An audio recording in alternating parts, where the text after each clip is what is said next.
Operators belonging to the Truckers Association of South Africa marched to the Department of Transport today to hand over a memorandum containing their demands.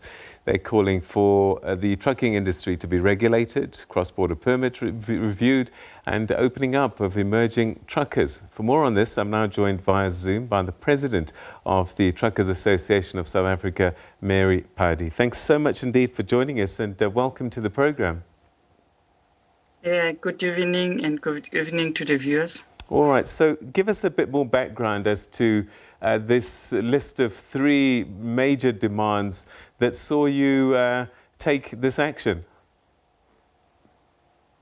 We embarked on this march to request the Department of Transport, specific the Minister of Transport, to look at the, regulation of the freight industry, to be able to issue operating licenses for truckers so that we can be able to know whose person is licensed where, like any other modes of transport that is under the Department of Transport. Only freight is independent and only freight is a standalone. So that's the reason why we had to take a march today and hand over a memorandum.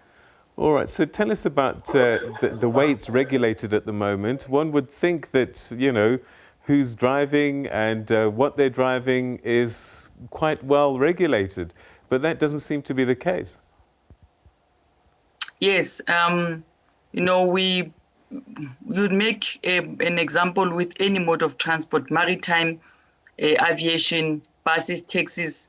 They do have an operating license. You can go to the department and request them for a database of who are the owners of the companies. But with freight, there's nothing like that. When you speak about regulation of freight, we are talking about the bargaining council, where we are associated with in terms of remuneration and making sure that we treat our drivers, in a manner that they should be comfortable at work. But specific about who we are, or that the Department of Transport knows where we are, where are we operating, what are we operating, and what goods and products that are leaving our country. We don't have that information and we don't have that database, and it's affecting our business, in a serious manner. But don't these operators have BEE and triple BEE certificates? Look, we all know about the white monopoly. We all know about fronting. We all know about the way people are, presenting themselves out there. If you look at a lot of companies in South Africa that have started, 20 years ago or 15 years ago, they are no more there because they are always overpowered by the major companies who have been in this industry for more than 40 or 45 years. So because of that database that we don't have, then it makes it easier for them to front with, saying that they are PE compliant. But when you scrutinize these things, they are all fake. And, most of them are not PE compliant. And most of them, are running as if nothing has happened.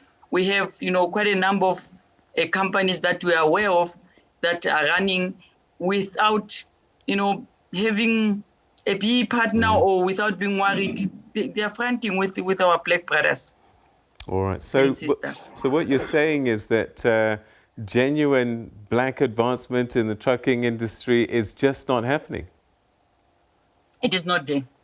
We looked at how much is this industry generating, and we looked at the number of emerging truckers, or if I may say, black truckers that are in this industry. There are very few.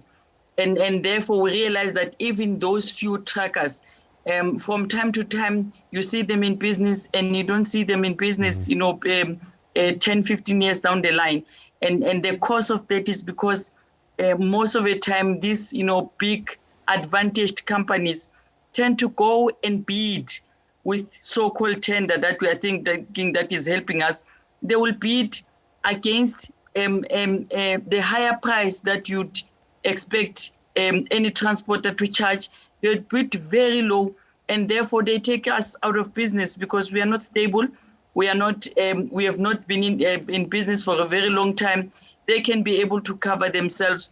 So we keep on, going away out of business. So if we regulate this thing, we are going to ensure empowerment. We are going to ensure that we are stable in the industry. You cannot have a lot of companies coming in to try and make ends meet, and then after 5 years, 10 years, 15 years, you don't see them, you see another one.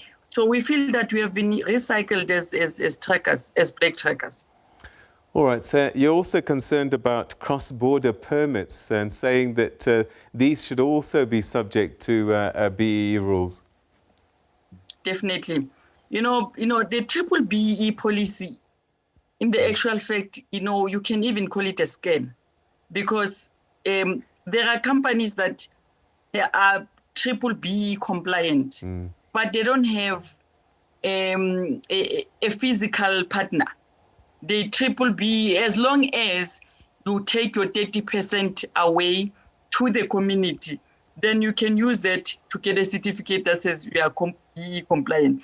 So therefore, if you give them a permit to do the cross-border, it means 95% of the product that is going out of South Africa,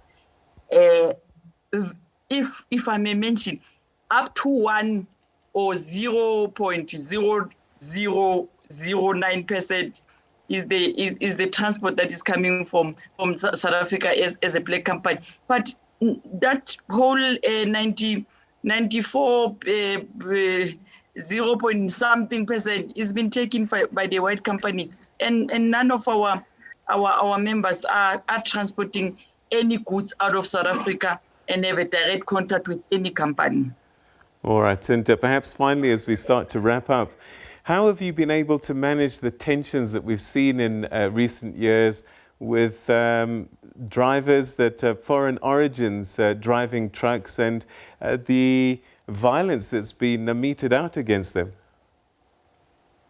Yeah, we don't promote violence, and hence we have, called them in to have engagements with them.